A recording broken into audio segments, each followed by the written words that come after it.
नमस्कार मित्रांनो, मी हेमंत आणि तुम्ही पाहताय धक्काबुक्की। राज्यात सध्या प्रचंड गाजतोय तो म्हणजे भोंदू बाबा अशोक खरात याचा किस्सा। अशोक खरात हा महिलांवरती अत्याचार करायचा, लैंगिक अत्याचार करायचा, त्याचप्रमाणे पूजा पाठ कर्मकांड या सगळ्या गोष्टी करायच्या। हे प्रकरण आपण काही दिवसांपासून ऐकतोय। भोंदू बाबाला अटक झाली, पण या अटकेमागे एक विशिष्ट गोष्ट आहे। कारण अशोक खरातला ज्या पद्धतीने अटक केलं म्हणजे एखाद्या अंडरवर्ल्डच्या गँगस्टरला सापळा रचून अटक करावं तसं या अशोक खरातला अटक करण्यात आली। असं पोलिसांना का करावं लागलं, काय कारण आहे त्याच्या मागे? त्याला सरळ सरळ जाऊन थेट अटक करणं शक्य नव्हतं का? आणि नव्हतं तर ते का शक्य नव्हतं? या सर्व गोष्टींबद्दल आपण या व्हिडिओतनं चर्चा करणार आहोत।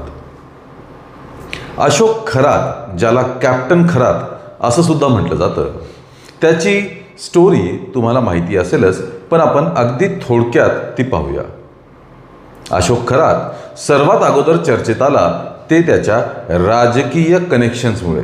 राजकीय संबंध, मोठमोठे नेते आणि कुठल्या एकाच पक्षाचे नाही तर सर्वच पक्षातील बऱ्याचशा बड्या नेत्यांसोबत या अशोक खरातची उठबैस होती।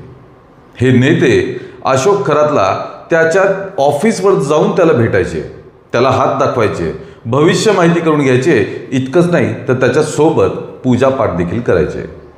2022 साली जेव्हा एकनाथ शिंदे मुख्यमंत्री होते त्यावेळी ते एकदा शिर्डी दौऱ्यावर आले होते। शिर्डी दौऱ्यातील त्यांचं दर्शन आटोपून ते अतिशय गुप्त पद्धतीने अशोक खरात याला भेटण्यासाठी नाशिकला गेले। तिथे जाऊन त्याची भेट घेतली, सपत्नीक त्याच्यासोबत पूजा पाठ देखील केले। त्यावेळी दीपक केसरकर देखील एकनाथ शिंदेंसोबत उपस्थित होते। इतकंच नाही तर निलेश लंके, राधाकृष्ण विखे पाटील यांचे सुद्धा अशोक खरात सोबत उठबैस होती, चांगले संबंध होते। आणि महिला आयोगाच्या माजी अध्यक्षा रुपाली चाकणकर यांचं नाव तर सर्वात जास्त चर्चेत आहे। कारण रुपाली चाकणकर यांचा अशोक खरातचे पाय धुत असतानाचा व्हिडिओ, त्याचसोबत एका फोटोत रुपाली चाकणकर यांनी अशोक खरातच्या डोक्यावर छत्री पकडल्याचं दिसून येत आहे। एवढं वजन, एवढं राजकीय पोहोच ही अशोक खरातची होती। यामुळेच अशोक खरात हा प्रकाश झोतात आला होता। आता येऊया मूळ मुद्द्याकडे। अशोक खरातला अटक झाली कारण नाशिकातील कॅनडा कॉर्नर या भागात अशोक खरात त्याचा ज्योतिषविद्येचं ऑफिस चालवायचा। त्यासोबतच त्या ठिकाणी आलेल्या महिलांवरती त्यांना कॅबिनमध्ये बोलवून त्यांना कधीकधी गुंगीचं औषध देऊन तर कधीकधी माझी प्रेयसी बनून राहा नाहीतर तुझा नवरा मरेल अशी भीती दाखवून, अशी धमकी देऊन त्यांच्यावरती अत्याचार करत होता। डिसेंबर 2025 मध्ये अशोक खरातने दिनेश परब नावाच्या व्यक्तीवरती पोलीस तक्रार दाखल केली। दिनेश परब हा आपल्याला मॉर्फ फोटो व्हायरल करण्याची धमकी देतोय आणि सोबतच खंडणीची मागणी करतोय अशी ती तक्रार होती। या तक्रारीनंतर दिनेश परब याच्यावरती कडक कारवाई व्हावी यासाठी राज्यातील एका बड्या नेत्याने पोलिसांनाच प्रचंड झापलं अशी चर्चा माध्यमांमध्ये आहे। परंतु दिनेश परब याने जामीन मिळवला आणि नंतर या प्रकरणाचा तपास थांबवला गेला। त्यानंतर नीरज जाधव, जो अशोक खरात याच्या कार्यालयात ऑफिस बॉय म्हणून काम करतो, त्याला अशोक खरातच्या या सर्व विकृत पद्धतींची चाहूल लागली। त्याने कार्यालयातील CCTV फुटेज मिळवलं, कारण तो त्याच कार्यालयात काम करत असल्यामुळे ऑफिसमध्ये प्रवेश मिळवणं, कम्प्युटर सिस्टमला हात लावणं हे काय त्याच्यासाठी फार अवघड गोष्ट नव्हती। ते सर्व त्यांनी केलं आणि CCTV फुटेज मिळवलं। त्या फुटेजमध्ये अशोक खरात हा ऑफिसच्या केबिनमध्ये महिलांवरती अत्याचार करत असल्याचं क्लिअर चित्रीकरण झालेलं आहे। त्यानंतर नीरज जाधव याने एका 24 वर्षीय विवाहितेला एका ठिकाणी गाठलं, तिला ते व्हिडिओ दाखवले आणि आता मी हे व्हिडिओ व्हायरल करणार अशा पद्धतीच्या धमक्या देऊ लागला। सोबतच त्याने पैशाची मागणी देखील केली।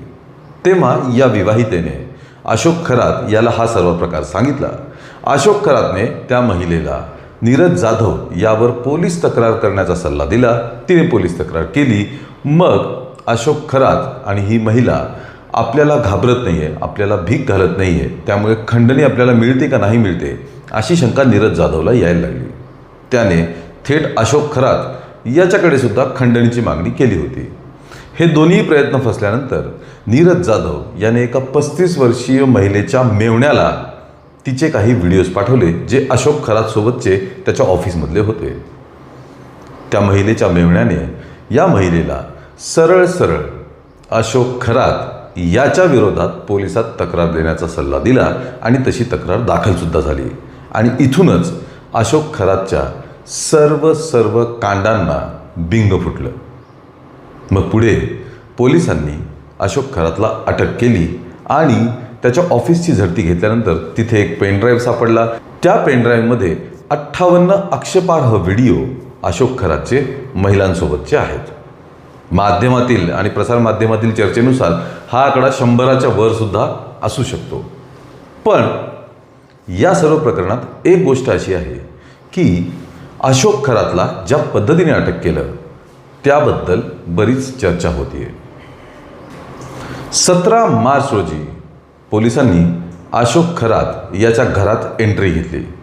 त्यावेळी अशोक खरात घरातच होता. पोलिसांना त्यांना सांगितलं की आम्हाला कळलंय तुमच्या घरात आणि घराच्या परिसरामध्ये चोर शिरलेले आहेत. पोलिसांच्या सोबत डॉग स्क्वॉड सुद्धा होतं. त्यामुळे पोलीस म्हणाले की आम्ही आता सर्व घराची झडती घेतो, सर्व परिसराची झडती घेतो आणि चोर कुठे लपून बसलेत हे पाहतो. पोलिसांनी या झडतीच्या वाहनाने घरातून पळून जाण्याचे सर्व मार्ग बंद केले आणि नंतर अशोक खरातला त्याच्या बेडरूममधनं उचललं. अशा पद्धतीने हा खेळ जवळपास तासभर चालत होता. अशोक खरातला कल्पनासुद्धा आली नाही की हे पोलीस आपल्याला चोरांपासून वाचवण्यासाठी नाही तर आपल्यालाच अटक करण्यासाठी आलेले आहेत. पण प्रश्न हा पडतो मित्रांनो की अशोक खरातला अशा पद्धतीने अटक करण्याची काय गरज होती? त्याला थेट सर्व प्रकरण सांगून प्रत्यक्षात उचलून आणणं शक्य नव्हतं का? नक्कीच शक्य होतं. पण जसं मी आधी सांगितलंय त्याप्रमाणे अशोक खरात याचे राजकीय संबंध खूपच स्ट्रॉंग होते. त्याचे मोठमोठ्या नेत्यांसोबत उठबस होती. पोलीस अधिकारी, नेते, राजकीय मंडळी, सेलिब्रिटीज हे सर्व त्याचे भक्त होते. त्याच्या आदेशावर काम करायचे, त्याला सर्व प्रकारची मदत करायचे. कारण की माध्यमांमध्ये अशी चर्चा आहे की अशोक खरात याचे हे सर्व प्रकरण, ह्या सर्व गोष्टी या आधीच बाहेर आलेल्या होत्या, परंतु राजकीय वरद हस्तामुळे त्याला आत्तापर्यंत कारवाई झालेली नव्हती किंवा त्याला अटक करण्यात आलेली नव्हती. यावेळी पोलिसांनी आणि राज्यातील वरिष्ठ नेत्यांनी ही पूर्ण दक्षता पाळली. अशोक खरातला काहीच सुगावा लागू दिला नाही. त्याला कल्पनाही येऊ दिली नाही की त्याच्यावरती कारवाई होऊ शकते. कारण मग त्याने परत त्याचं राजकीय बळ वापरून, राजकीय वजन वापरून, नेत्यांना मध्यस्थी करायला सांगून पोलीस अधिकाऱ्यांच्या समन्वयाने काही ना काही पळ काढला असता किंवा यातून स्वतःची सुटका करून घेतली असती. त्याला ती संधीच द्यायची नाही. त्यामुळे पोलिसांनी अशा प्रकारे कारवाई केली आणि अटक होईपर्यंत अशोक खरातला कळूसुद्धा दिलं नाही की त्याच्यासोबत नेमकं काय होतंय. अशा पद्धतीने अटक करून अशोक खरात हा 24 तारखेपर्यंत पोलीस कोठडीत असणार आहे. या प्रकरणात SIT स्थापन झालेली आहे. या SITच्या तपासात सुद्धा नवनवीन खुलासे होण्याची दाट शक्यता आहे. अजून कोण वरिष्ठ राजकीय मंडळी या प्रकरणात गुंतलेली आहे?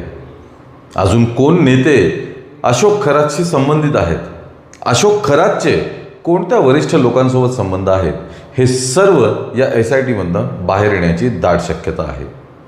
जसं जसं या SITचे रिपोर्ट बाहेर येत राहतील आम्ही सुद्धा नवनवीन माहिती या प्रकरणातली आपल्यासमोर घेऊन येऊ. मित्रांनो, हा व्हिडिओ तुम्हाला कसा वाटला हे नक्कीच आम्हाला कमेंटमध्ये कळवा. या एकूणच प्रकरणाबद्दल तुमचं काय मत आहे हे सुद्धा कमेंटमध्ये कळवा. या व्हिडिओला लाईक आणि शेअर करा आणि धक्काबुक्की या चॅनलला जरूर सबस्क्राईब करा. धन्यवाद.